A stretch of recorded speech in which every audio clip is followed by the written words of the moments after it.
dar início então aos nossos estudos dessa semana do Evangelho segundo o Espiritismo. O capítulo escolhido é o 17, Sede Perfeitos, e o tópico 4, Os Bons Espíritas.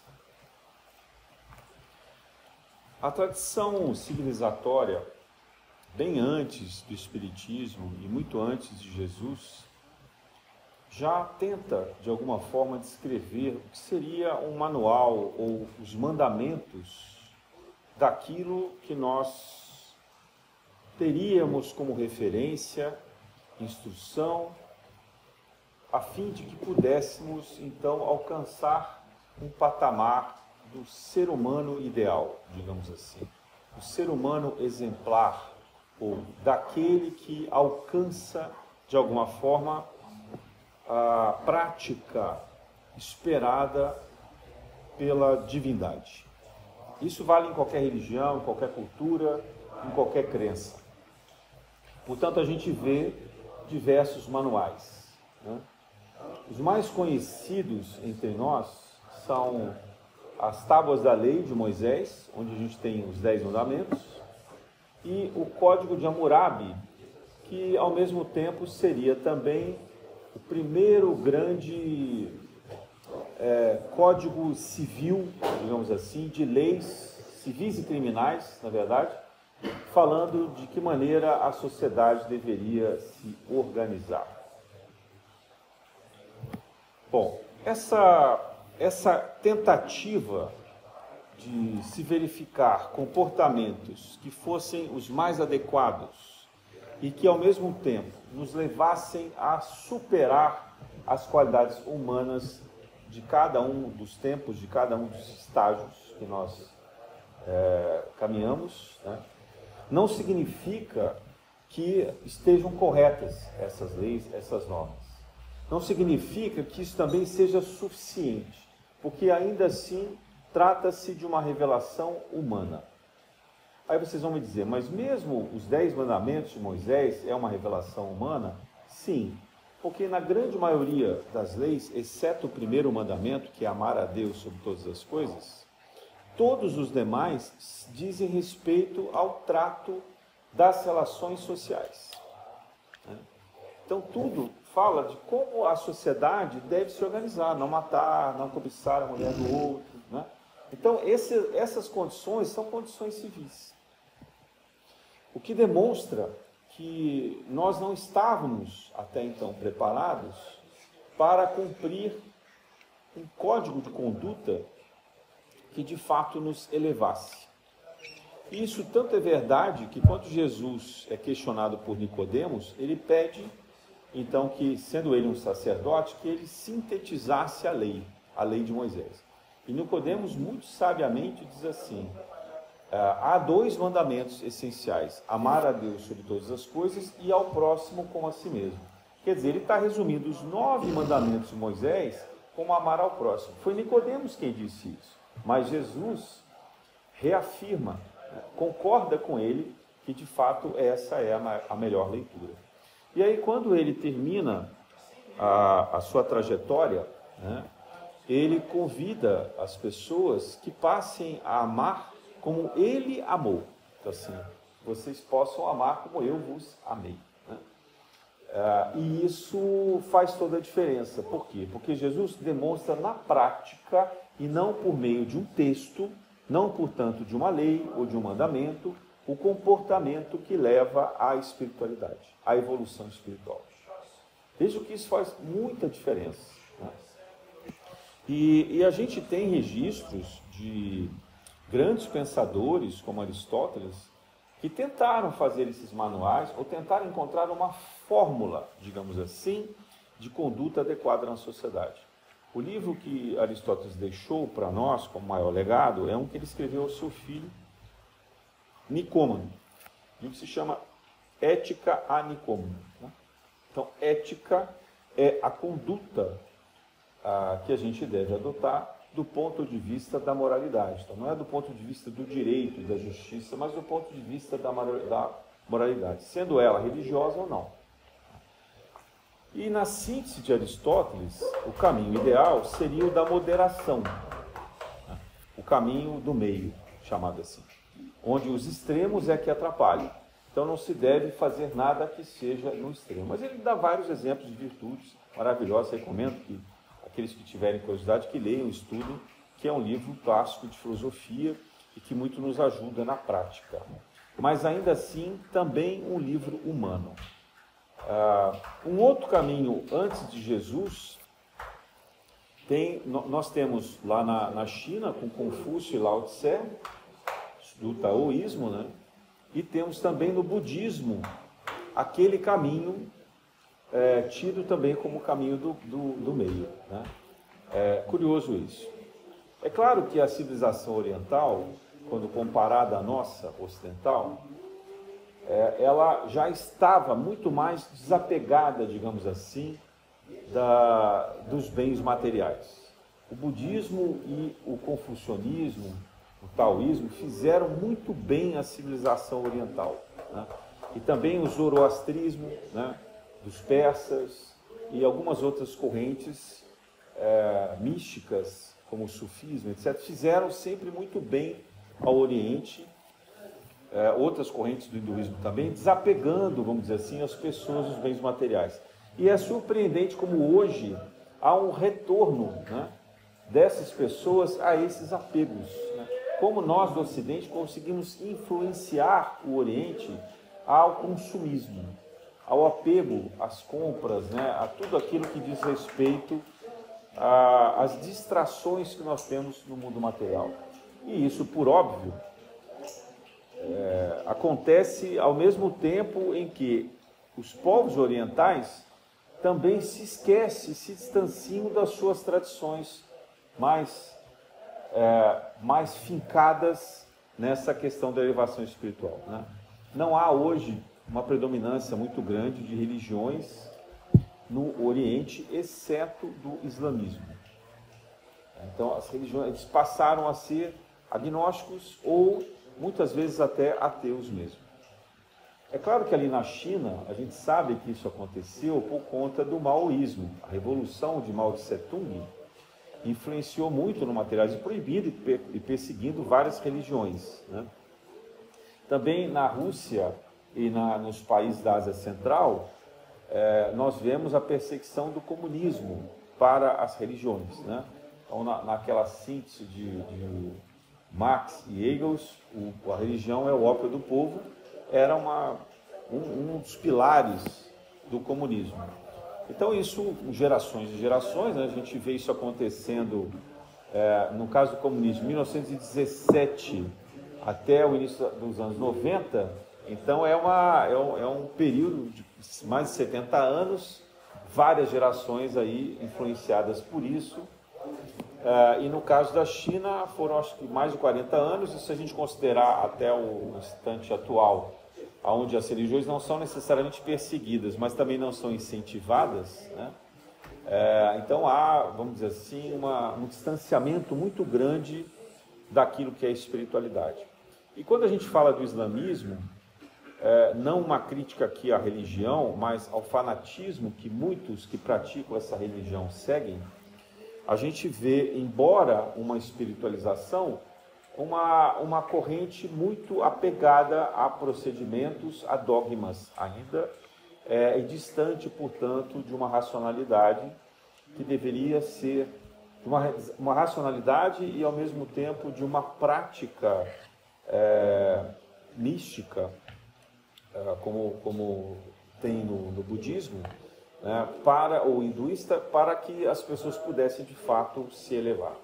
Então, a questão da ética, ela ficou bastante prejudicada na medida em que ela passa a ser uma ética capitalista, ou passa a ser uma ética comunista, naquele instante lá, né? E hoje uma ética, que eu diria, econômica, não é nem mais comunista ou capitalista, mas ela é uma ética econômica de interesses, né? Interesses individuais, uma ética individualista. Então a gente se depara com isso e pensa assim, mas poxa, então aquelas tradições éticas que nós herdamos, elas não são válidas? São, mas elas foram principalmente válidas durante um período de mais ignorância da humanidade. Vamos lembrar que quando a gente se refere a essas práticas, a gente pode estar falando de mais de alguns milênios, né? Algumas delas podem ir até 3, 4 mil anos atrás. No caso do judaísmo, há mais de quase 6 mil anos. Então, é muita coisa para trás, uma distância muito grande em termos de desenvolvimento, de inteligência, racionalidade, capacidade de compreensão, de debate público, né? Porque eram muito poucas as pessoas que liam, que estudavam. Então, hoje é a primeiro instante na humanidade em que a gente tem a possibilidade de debater sobre as coisas e criticar as coisas. E é por isso que o Espiritismo surge na época própria, né? Na época certa, trazendo esses questionamentos. Então, quando Kardec fala sobre os bons espíritas, ele não está nos dando aqui um mandamento. Ele não está nos dando um manual, né? Esse texto, esse tópico, por exemplo, ele se resume a uma página e meia. Ele não tem a pretensão de estabelecer nenhuma conduta para nós. Ele não tem aqui no Espiritismo, não se diz, olha, deve-se ir a um templo religioso ou à casa espírita tantas vezes por semana, praticar a mediunidade, ou depois praticar a caridade lá fora tantas vezes, ou seguir tais procedimentos. A casa espírita tem que ter o passe, a casa espírita tem que ter rituais de limpeza, desobsessão e assim por diante. Não, ele faz orientações, no sentido até mais de sugestão, procurando se adequar a um método científico daquilo que deveria ser o tratamento de saúde, daquilo que deveria ser um meio de evolução nossa pelo estudo, né? Então, para Kardec, seguindo a orientação do Espírito de Verdade, tudo se resume ao amor, né? Aí a gente pode entender amor, fraternidade, amor, caridade e estudo ou instrução. Então é o amai-vos e instruí-vos. E dessa maneira, a gente tem que retirar qualquer ideia que venha a ser defendida como uma regra, como um procedimento. Se alguém dentro do Espiritismo disser, nós devemos aqui praticar esse ou aquele comportamento, estará aplicando uma interpretação humana, não uma interpretação divina. Poderá ser até uma orientação vinda de um espírito, mas não de um espírito de elevação crística, digamos assim. Então, há orientações de virtudes, há orientações de condutas? Claro que há. Principalmente da parte de Emmanuel, se a gente trouxer o espiritismo mais recente, né? Com Chico Xavier. Então, Emmanuel é um espírito filósofo, um espírito que já foi padre muitas vezes, um grande pensador. Então, ele procura trazer ideias de comportamento como Aristóteles fazia, né? Mas quando a gente vai, por exemplo, para André Luiz, que é do mesmo médium, Chico Xavier, a gente percebe em André Luiz alguém que tem uma visão científica e, portanto, prática. André Luiz não dá nenhuma lição se ele não demonstrar que na prática é assim que funciona. Então, eu diria até que a visão de André Luiz, ela tem muito mais afinidade com o Evangelho, com a metodologia pedagógica de Jesus e Kardec, do que a lição de Emmanuel, né? A lição de Emmanuel se assemelha a Paulo, por exemplo, que também dá instruções aos seus discípulos, né? Aqueles que eram seus seguidores. Agora, vamos dizer assim, nós devemos condenar isso? Não, porque muitas vezes aquilo que vem com uma instrução nos ajuda a tomar as nossas decisões cotidianas e nos ajuda a ponderar sobre elas. Então, quando alguém pergunta assim, é lícito comer carne perante a revelação, diante da revelação espírita, né? Então, se alguém disser sim ou não, emitirá uma opinião humana. Vocês entendem isso? Agora, essa opinião, pelo sim e pelo não, baseada nos ensinamentos que o Espiritismo traz, da não violência e da evolução dos espíritos a partir do mineral, do vegetal, do animal, para chegar no hominal, né? Faz sentido? Seria ela mais racional, mais adequada? Então, esse argumento me parece mais razoável, mais apropriado. Mas ainda assim é uma compreensão humana, não é divina, né? Jesus, quando veio à Terra, não há registros de que ele não tenha comido carne, ao menos peixe. Não há registro sobre isso. A gente supõe que ele não tivesse comido. Mas como a intenção dele principal era se parecer o máximo possível diante daquelas pessoas como um igual, é possível que até mesmo ele tenha comido carne, né?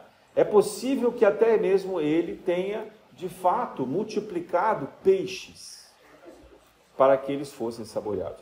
Isso diminui a cristandade, o grau de evolução de Jesus? Não, porque Jesus estava se adequando à compreensão daquela época, de 2000 anos atrás, né?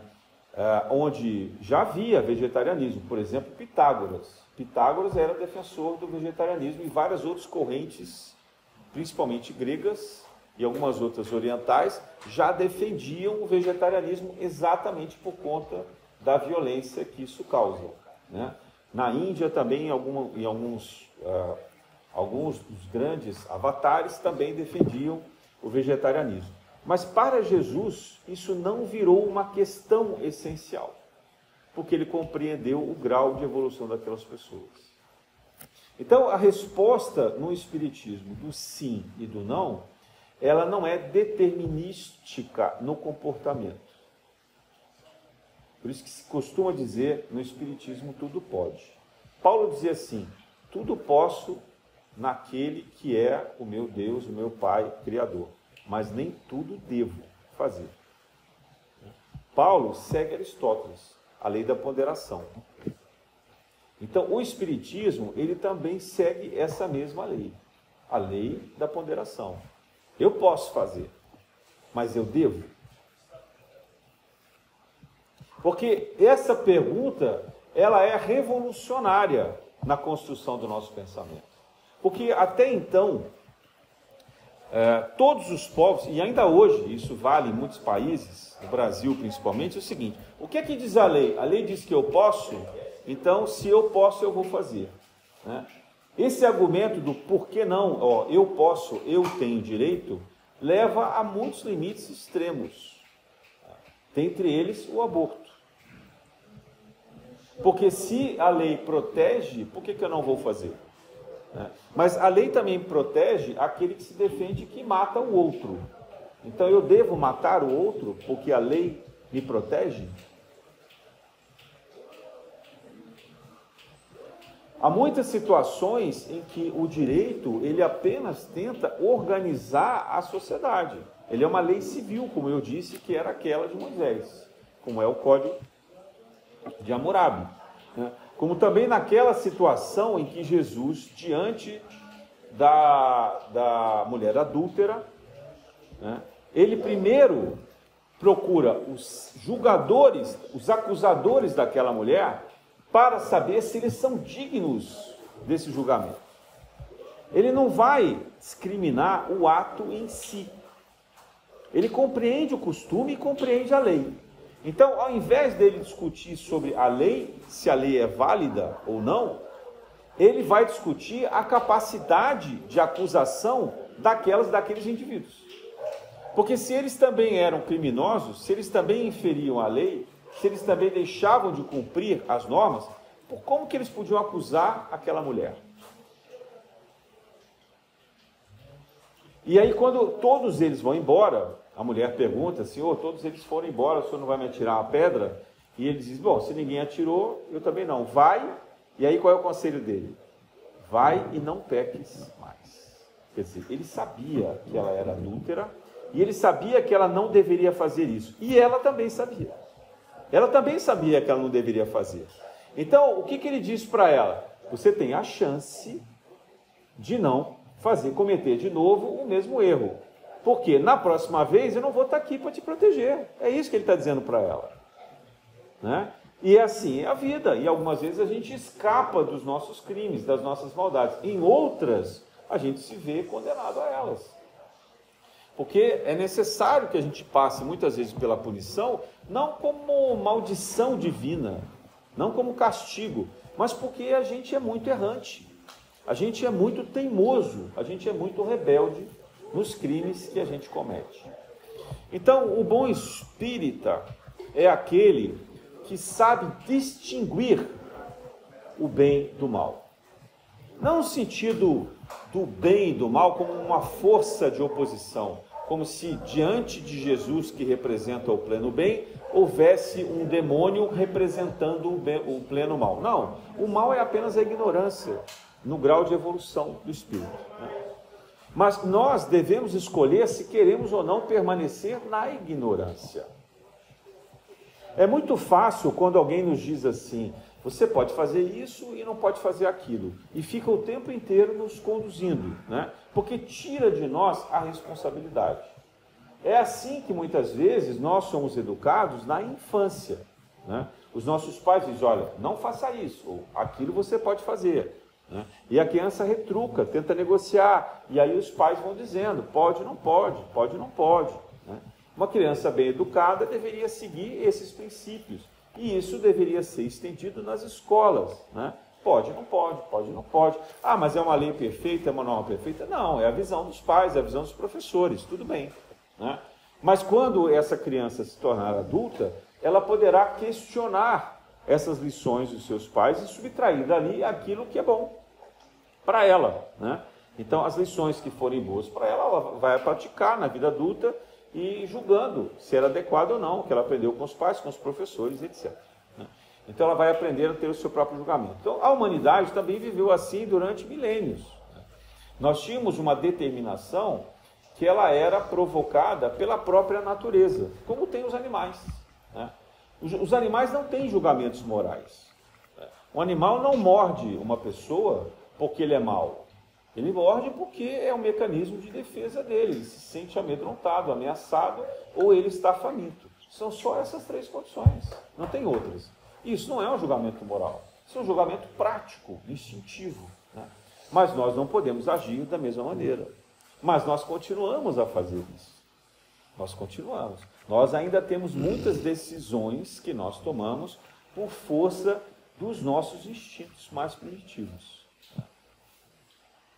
Então, quando a gente, por exemplo, conscientemente prejudica alguém, sabendo que aquilo nos trará uma vantagem, ou que é bom para a gente, mas que será mal para outra pessoa, a gente faz isso como um animal, ao invés de buscar uma saída daquilo que seria o caminho do meio.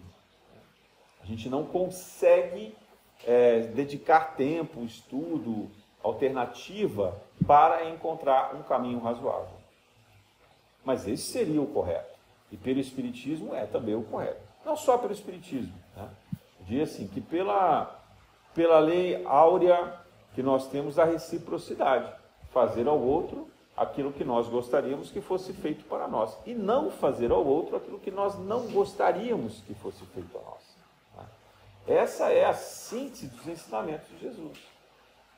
E é também a síntese do melhor de todos os ensinamentos que se pode ter na convivência humana.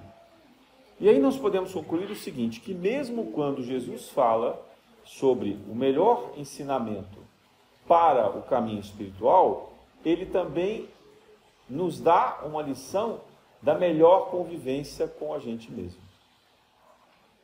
E em todos os momentos que a gente vê as lições de Jesus, as práticas, os milagres, né? A gente percebe que ele fala da vida prática. E uma coisa que me chama a atenção é que ele fala muito pouco sobre como amar a Deus sobre todas as coisas. Ele fala muito sobre como amar a si mesmo e ao próximo. nas condutas que ele dá, os vários exemplos, né? Mas quando ele fala sobre Deus, sobre amar a Deus, ele fala sobre a disciplina e a vigilância.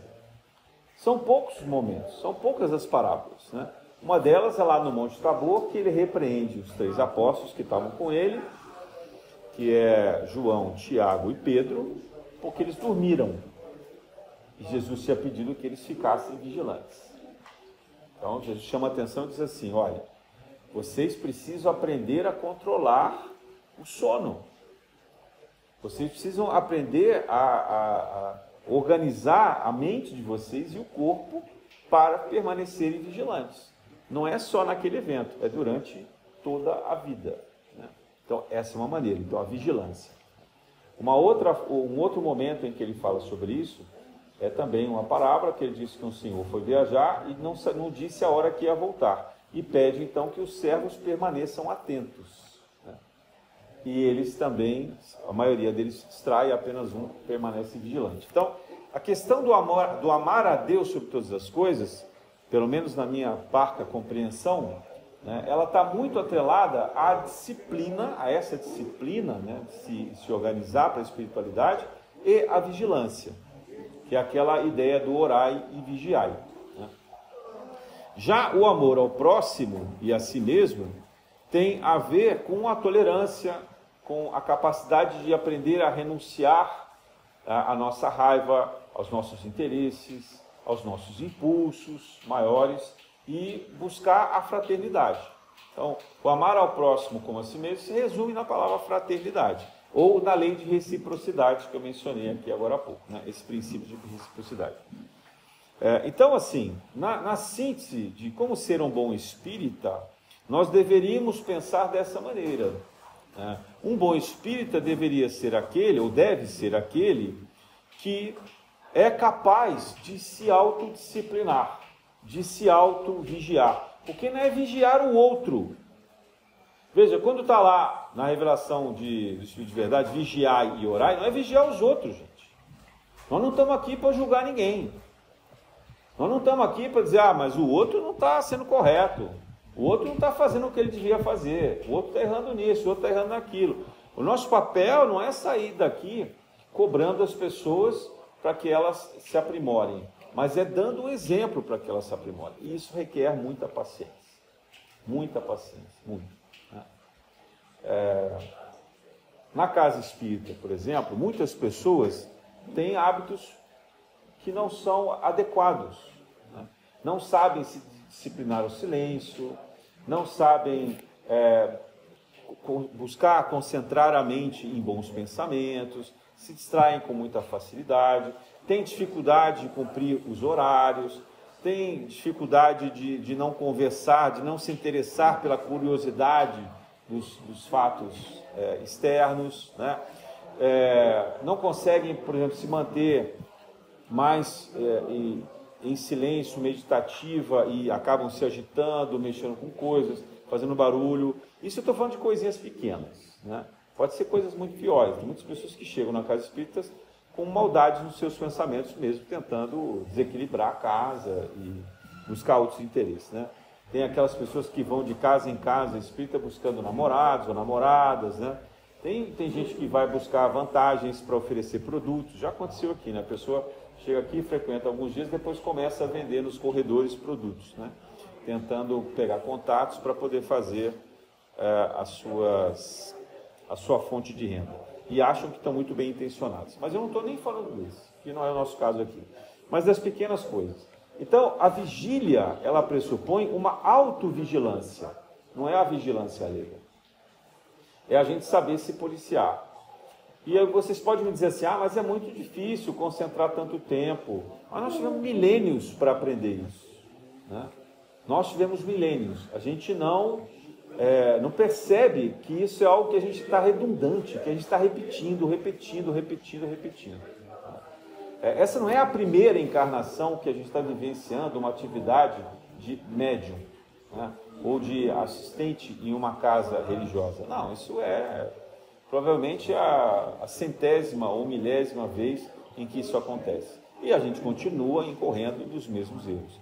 Então, o princípio da vigilância e da disciplina é algo que todos nós devemos desenvolver. Ah, mas a gente tem técnicas que podem nos ajudar nisso? Tem. Tem várias outras técnicas que não são próprias do Espiritismo, mas que ajudam.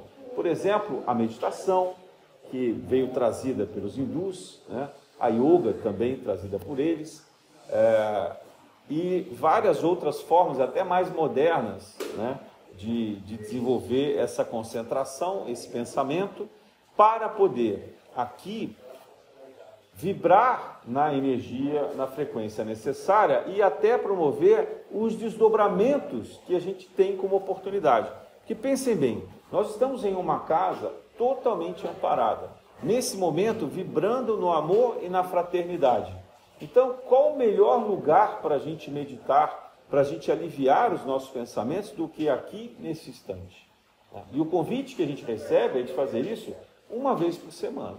Então a gente deveria, nesse momento, se desligar de qualquer outra atividade, controlar o nosso corpo, evitar que o corpo se distraia, até mesmo nas funções básicas, principais, como a sede, como a vontade de urinar, né, ou de querer levantar, ou de fumar, para quem tem essas necessidades, e etc. Então, nos concentrarmos até diante de ruídos, como esses que a gente vê no trabalho de obsessão aqui ao lado. Se a gente puder se concentrar e aprimorar a nossa mente nisso, a gente vai estar exercitando essa vigilância, que é também uma forma de oração. Então, orar e vigiar é uma atitude que nos conecta principalmente à fonte criadora, àquele que é a vibração mais pura do amor e da fraternidade, mas que requer um controle, né? Requer, de fato, uma concentração. E essa concentração praticada diariamente, ou pelo menos semanalmente aqui, ela nos prepara para os momentos mais difíceis, para os momentos em que a gente, de fato, será testado diante de provas programadas na nossa encarnação e que nós teremos que manter a serenidade, nós teremos que manter a tranquilidade, e que é muito difícil, mas praticando ficará mais fácil. E a gente vai poder também ser auxiliado.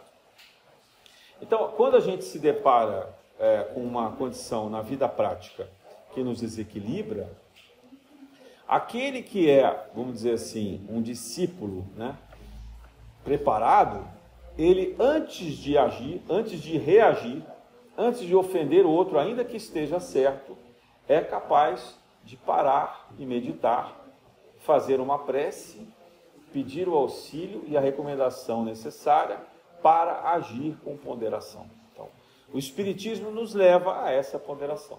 Mas só quem tem disciplina é capaz de fazer isso. Por quê? A raiva é o impulso mais imediato que existe, mais primitivo, né? É da raiva que nasce o estresse, é da raiva que nasce a ansiedade, que nasce também o oposto, né?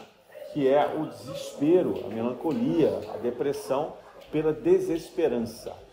Então, a prece, orar e a vigilância, vigiar, representam uma condição do ser humano mais desperto. E mais desperto também para as reações do mundo.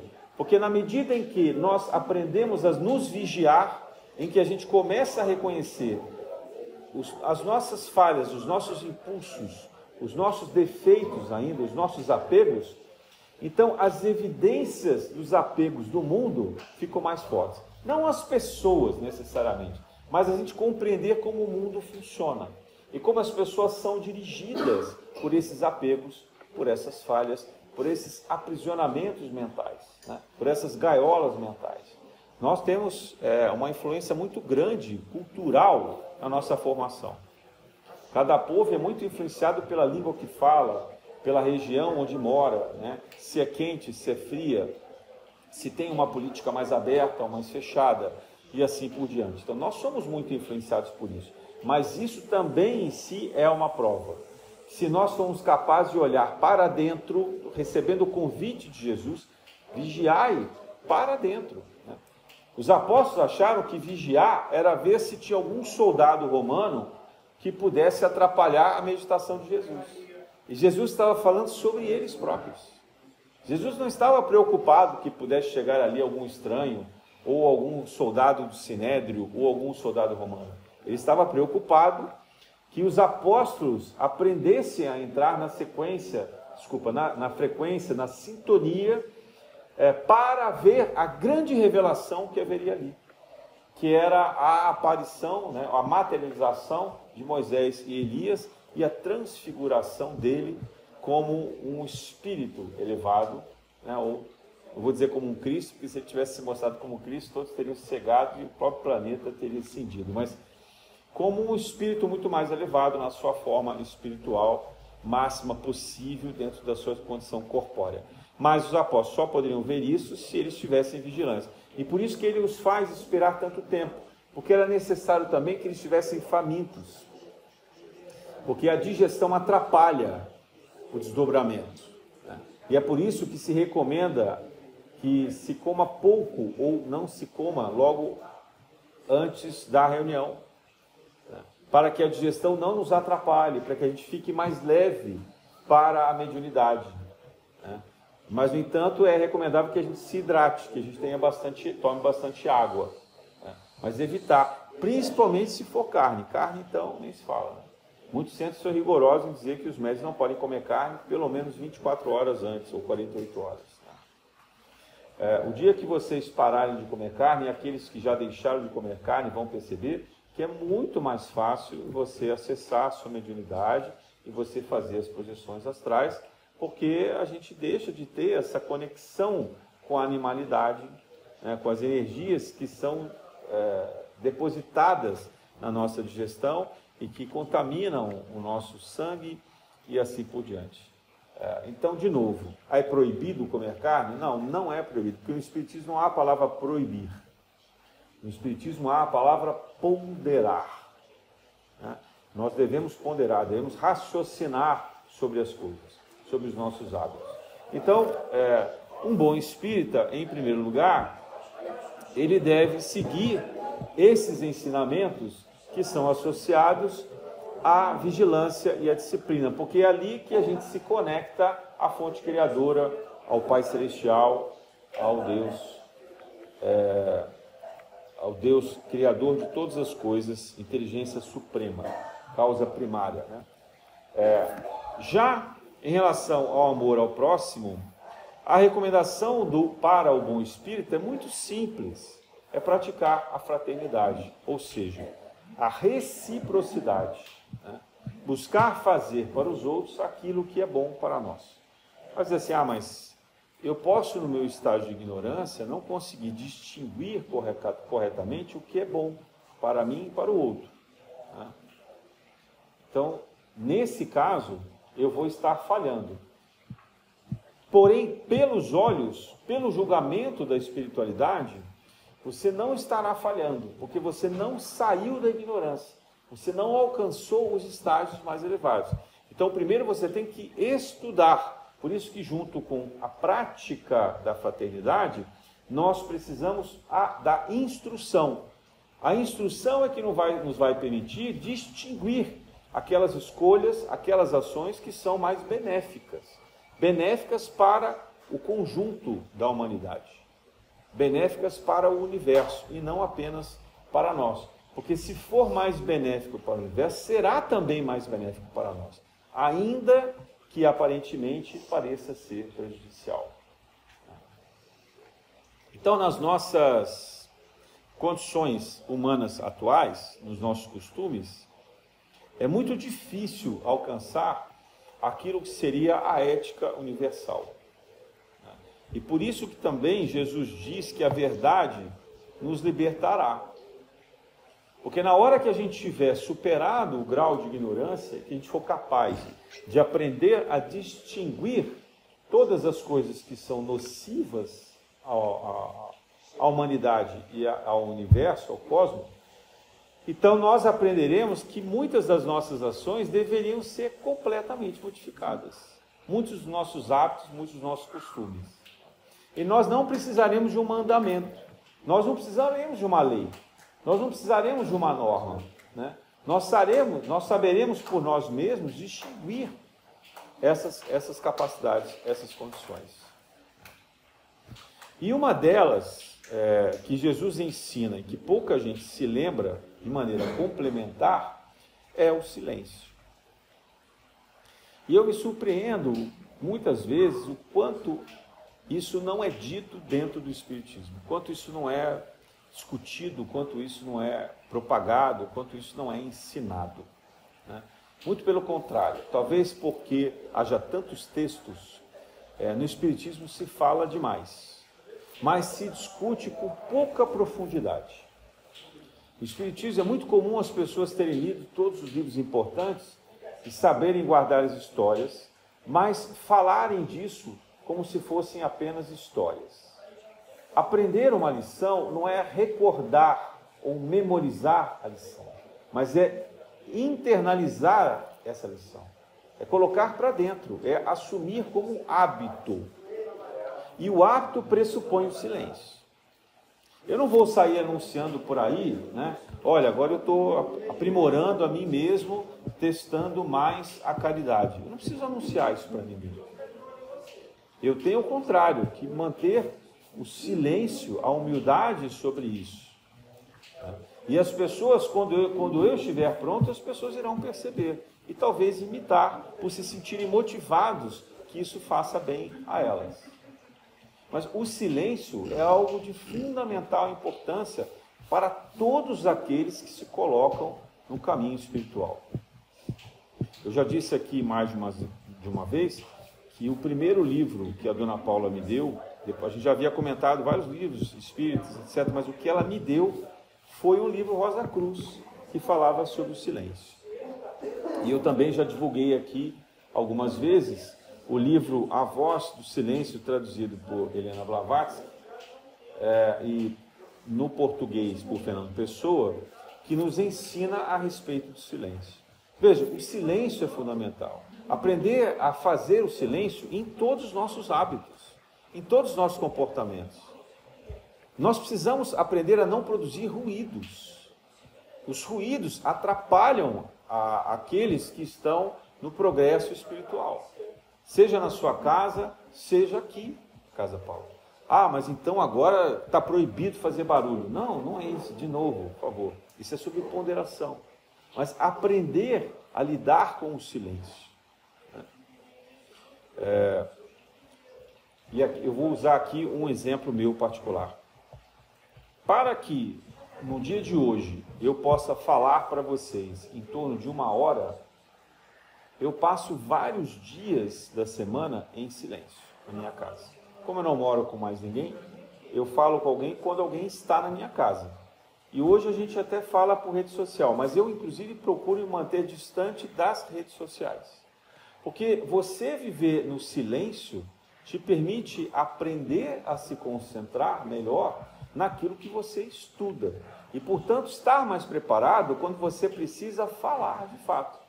Porque você já organizou o seu pensamento. As coisas estão mais claras daquilo que deve ser dito. Então não é apenas sobre estudar lições teóricas, não é sobre memorizar temas, mas é buscar dentro de si mesmo aquilo que deve ser expressado pelo exemplo de vida que se tem. E isso produz uma compreensão muito melhor, muito mais acurada, muito mais realista dentro do que nós precisamos aprender diante desses fatos. Mas nós somos sujeitos e somos tentados pelos ruídos, né? Imagino que na casa de vocês, ou no trabalho, muitas pessoas coloquem música, ou muitas pessoas tenham ambientes onde os ruídos são produzidos com frequência. Mas o silêncio é da mais extrema importância. E é por isso que muitos que procuram o caminho espiritual se refugiam em monastérios. E lá nesses monastérios praticam o silêncio. Mas a gente acha que isso é algo recente, né? Estava falando aqui há pouco tempo de Pitágoras. Pitágoras teve vários discípulos. vários ensinamentos, foi um dos grandes filósofos, um dos grandes precursores daquilo que nós conhecemos hoje como revelações iniciáticas. E uma das coisas que ele exigia para aquele que quisesse segui-lo é que durante 5 anos permanecesse em silêncio. 5 anos. E por que isso? Porque primeiro você precisa aprender o que deve falar, para depois falar. E no caso deles, eram 5 anos. A gente ainda tem hoje algumas congregações religiosas em que é proibido falar. Você tem algumas congregações, principalmente na igreja católica que eu conheço, monges e freiras, que são isolados do mundo, e que não falam com ninguém só na mais extrema necessidade, e que às vezes passam anos e anos sem falar. Aí vai dizer, isso é maluquice, essas pessoas estão alienadas do mundo, não sabem o que estão fazendo. Não, a gente tem que aprender a respeitar o estágio da reencarnação que elas estão vivendo. Eu garanto que isso trará para o futuro, para as futuras encarnações, um tremendo aprendizado. Muitos fazem isso também no Oriente, em mosteiros budistas e etc. Então, o Espiritismo não faz nenhuma recomendação específica sobre o silêncio, mas Jesus faz. Né? Jesus, por diversas vezes, convoca os apóstolos a ficarem em silêncio, orando, meditando. E ele dá o exemplo de, por diversos momentos, se afastar do seu grupo para ele, sozinho, ficar em silêncio. A gente também tem o exemplo de João Batista, antes dele, promovendo o silêncio, vivendo no deserto, né? E que isso faz uma tremenda diferença. Então, é preciso que a gente tenha silêncio, que a gente saiba controlar os ruídos que a gente produz, que a gente olhe para o nosso coração, que a gente controle o nosso corpo, que a gente perceba a perturbação que a gente causa no nosso ambiente. E aí a gente também vai compreender, por exemplo, as outras opções, como músicas. Que músicas que são harmonizantes, que músicas que são desarmonizantes. Né? Por que a sociedade atual produz tanto ruído? Quem aqui anda de transporte público, eu sugiro que baixe um aplicativo que mede decibéis e comece a ver o barulho que é produzido no transporte público, dentro de um ônibus, dentro de um metrô. Eu não diria para vocês que no mínimo alcança 90 decibéis, mas muitas vezes está acima de 90 decibéis. 90 decibéis é o limite que se pode ter para causar uma lesão na audição. As pessoas devem ficar abaixo de 80 decibéis. Possível, quanto mais para baixo, melhor. Mas é costume da nossa sociedade produzir ruídos. Quanto maior a cidade, maior o ruído. Né? E as pessoas, quando não estão sujeitas a isso pelas máquinas, produzem elas mesmas ruídos. Põem o som do rádio, do carro ou na rua. Né? Às vezes eu vejo até moto ou bicicleta, as pessoas andando com um volume, uma música grande, tocando pelas ruas. Quando não, esses anúncios de pessoas que vêm comprar ferro velho, vender pamonha, vassoureiros e etc. Então, assim, as pessoas agridem pelo ruído e esperam que a gente retribua comprando. Então, esse momento da sociedade de extremo ruído é um momento não só de distração, mas de doença interior. Porque nós não somos capazes de ouvir a nós mesmos. Então, manter, por exemplo, a televisão ligada o tempo inteiro ou durante muitas e muitas horas é uma distração. O mesmo vale para o celular ou para o computador. Né? Então, o que deve nos levar a essa meditação? É a disciplina, é a vigilância. Buscar, de fato, o silêncio. O silêncio, como diriam alguns místicos, para ouvir as pedras crescerem. Esse é o silêncio fundamental. Se vocês quiserem ouvir mais sobre o silêncio de um dos grandes pensadores da nossa época, já desencarnado, mas que deixou várias lições sobre isso, é o Trigueirinho. O Trigueirinho fala muito sobre o silêncio. Dentro assim do nosso meio. Infelizmente no Espiritismo a gente não vê tanto. Mas o fato de não estar no Espiritismo não significa que a gente não tenha que buscar fora dele essas lições importantes. Então, em síntese, naquilo que nós podemos aprender pelo Evangelho de Jesus, amar a Deus sobre todas as coisas é associado especialmente sobre a disciplina e a autovigilância, né? Traduzidos no orai e vigiai, né? E no capítulo, no mandamento que diz respeito a amar ao próximo como a si mesmo, está o amor e a instrução, ou a fraternidade e o estudo que o Espiritismo ressalta tão bem, com o Espírito de Verdade, né? Então, se nós tivermos essa prática, nós estaremos muito à frente no caminho da progressão espiritual. E o instrumento para isso, para fazer ambas as coisas, é o silêncio. Porque como que a gente pode orar e vigiar se a gente não tiver silêncio interior? Como que a gente pode, de fato, saber o que é o amor e aprender as lições da instrução, reconhecer a fraternidade, se nós não tivermos o silêncio dentro de nós? Então, o silêncio é a grande chave. O silêncio é que nos leva à paciência. O silêncio é que nos leva à tolerância. O silêncio é que nos leva a reconhecer a verdade. O silêncio é aquilo que nos acalma o coração. Não adianta produzir ruídos e mais ruídos e mais ruídos. A própria psicologia moderna, né, fala dos problemas que os ruídos trazem. Tem alguns autores americanos, principalmente, acho que é o Kahneman, fugiu o nome dele agora, que ele fala sobre viés e ruído, né, em que ele traz isso como se fosse a grande descoberta, né, moderna da ciência, etc. e tal. Mas, na verdade, isso já está lá em qualquer lição mística, iniciática ou de tradição espiritual. A gente precisa reconhecer esses ruídos como fatores que interferem na nossa vida, fatores que atrapalham o nosso trabalho, atrapalham as nossas interações com o mundo espiritual. Nós somos feitos por frequências. Não há nada parado no universo, tudo tem movimento.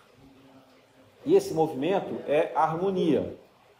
Qualquer coisa que fere a harmonia do movimento interfere no resultado dessas vibrações. Se você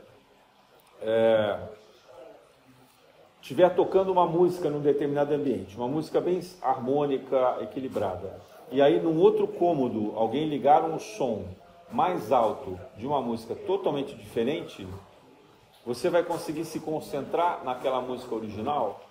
Não, o seu cérebro não consegue fazer isso, porque o cérebro trabalha com frequências, mas ele não sabe separar frequências opostas.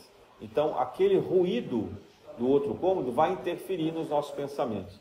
Mas não são apenas músicas, são pensamentos. E para ir mais longe, e aqui citando o Emmanuel, eu diria o seguinte: nós estamos muito familiarizados com os ruídos que são reconhecíveis pelos 5 sentidos, principalmente o ruído que a gente capta pela audição. Mas há também os ruídos mentais. Às vezes a gente está sentado ao lado de alguém que a gente nem conhece, está ali sentado por alguma condição específica e de repente começa a sentir uma interferência, começa a sentir mal. E a gente vai dizer: nossa, deve ter um espírito obsessor aqui do lado dessa pessoa. Não necessariamente. Muitas vezes o que a gente vê são pensamentos intrusivos. E é por isso também que eu sempre lembro que hoje o grande mal da sociedade, na nossa época, não são os obsessores, mas é a auto-obsessão. É aquilo que o nosso pensamento atrai.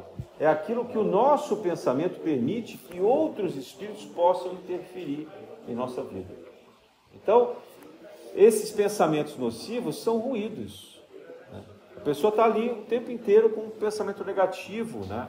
Ou de autopiedade, ou de maldades que ela quer fazer, ou de interesses apenas, de ganhos, de vantagens que ela possa obter, ou de mentiras que ela está tramando, ou de vícios, etc., que ela está ali o tempo inteiro pensando nisso. É claro que ela vai atrair outros espíritos nessa baixa frequência, mas só os pensamentos dela funcionam como ondas, que fazem assim, ó, pum, vão evoluindo, né? Ele parte do centro e evolui para fora, parte do centro e evolui para fora, como frequências, são como ondas de rádio. E nós estamos ali, estamos captando. E quanto mais perto a gente está desse objeto, dessa pessoa, dessa frequência, mais ela nos contamina. Por isso também que a gente gosta de ficar perto de algumas pessoas e não de outras, porque a gente tem mais afinidades. Mas é muito importante manter essa conexão de pensamentos. E quanto mais harmonioso é o pensamento, mais ele nos convida ao silêncio.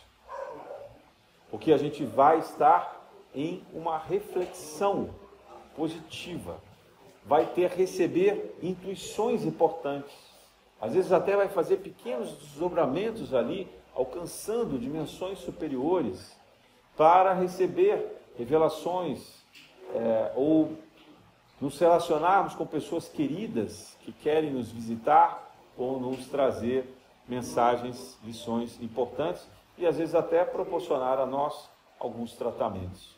Então, a casa espírita é esse lugar em especial. Não é o único, não é o único. Né? Os templos religiosos, de modo geral, proporcionam isso. Mas é próprio do espiritismo nos ensinar a esse silêncio. E um bom espírita, eu arriscaria dizer, é aquele que sabe manter-se em silêncio pela maior parte do tempo, para que ele possa falar quando tiver que falar e trazer nas suas palavras aquilo que condensa o amor espiritual, que chega pela intuição dos bons espíritos e que revelam alguma coisa que seja transformador ou confortante para aqueles que ouvem. Nós possamos vibrar nessas vibrações, nessas frequências e buscarmos ser esses bons espíritos. Portanto, não é apenas a caridade. É a caridade também, mas é o orai e vigiai, se sintetiza na disciplina e na autovigilância, né? E o amar e instruir-nos por meio da busca pela fraternidade e pelo estudo e a meditação. E tudo isso feito com base no silêncio, no convite ao silêncio.